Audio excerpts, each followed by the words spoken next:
Avoid the sand traps. Find out how to avoid the sand traps of life in this episode of 5 Minutes Closer. I'm Vaughn Weatherford, and this is 5 Minutes Closer. For the next 5 minutes, let's explore some biblical truths and apply them to your life. No podcast, including this one, can transform your life or give you what you really need. Only Jesus can do that. You can find out why in what I've called the first five episodes of 5 Minutes Closer. Each following episode explores scriptural truths that, if you follow them, will bring you 5 minutes closer to the person God created you to be. Let's see if we can get you 5 minutes closer. Every golfer knows you don't aim for the sand trap. Sand traps are there to make the hole harder, to punish golfers who don't hit the ball where they want it to go. Sand traps are strategically located along the fairway and around the green. Good golfers can hit out of a sand trap. Unfortunately, I am not a good golfer. When I get in a sand trap, I might as well add 4 or 5 strokes to the hole. That's how many strokes it's going to take me to successfully get the ball out of the sand. And when I do, I usually hit it all the way across the green into the sand trap on the other side. If it weren't for someone in the group taking pity on me and just letting me toss the ball out, I'd become a permanent fixture of the golf course, just hitting the ball back and forth between traps. The Galatians were in danger of the spiritual equivalent. Paul identifies 2 spiritual sand traps on either side of freedom in Christ: legalism, which he talks about in chapter 4, and license, which he talks about in chapter 5.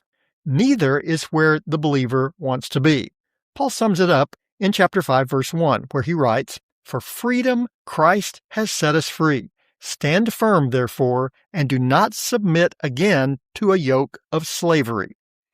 Paul describes 2 sand traps to avoid. The first is the sand trap of legalism.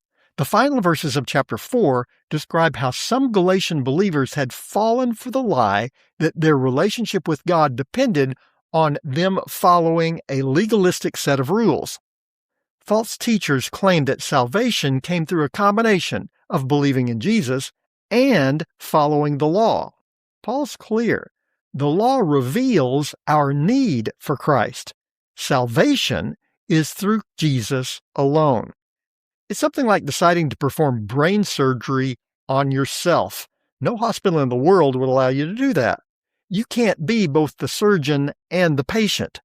As complicated as brain surgery is, it's nothing compared to salvation. You can't save yourself. If you seek to follow some arbitrary set of rules, inevitably, those rules are going to fall short. You can't be as perfect as God is, and truth be told, you can't follow the rules either.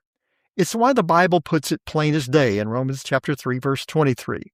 All have sinned and fall short of the glory of God. The goal isn't to be good enough. The goal is the glory of God. The goal is the perfection of Jesus. None of us measures up to that. We need what only Jesus has accomplished, what only He can accomplish. We need the salvation that only Jesus can provide. Legalism is not the only trap. Paul warns against another, the trap of license. Paul begins Galatians 5 with a warning about returning to slavery. He makes clear what he means in verse 13 of chapter 5. There he writes, "For you were called to freedom, brothers, only do not use your freedom as an opportunity for the flesh, but through love serve one another."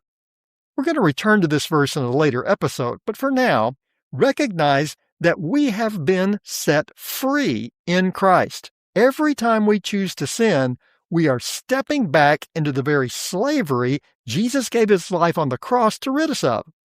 My cousins and I used to walk through our grandfather's cow pasture. Occasionally, you would hear a familiar squish and someone crying out, "Ugh!" We all knew what it meant. It also reminded all of us to watch where we were stepping. Sin makes the same squish every time you step in it. The Bible warns us to watch our step. Don't fall into the trap of believing you can save yourself, or fall back into the slavery from which Christ died on the cross to set us free, because now you're 5 minutes closer. My prayer is that these 5 minutes have challenged you, inspired you, and caused you to consider applying God's message for your life from His Word. To find out more, visit our website at 5minutescloser.com. Join me next time to see if we can get you 5 minutes closer.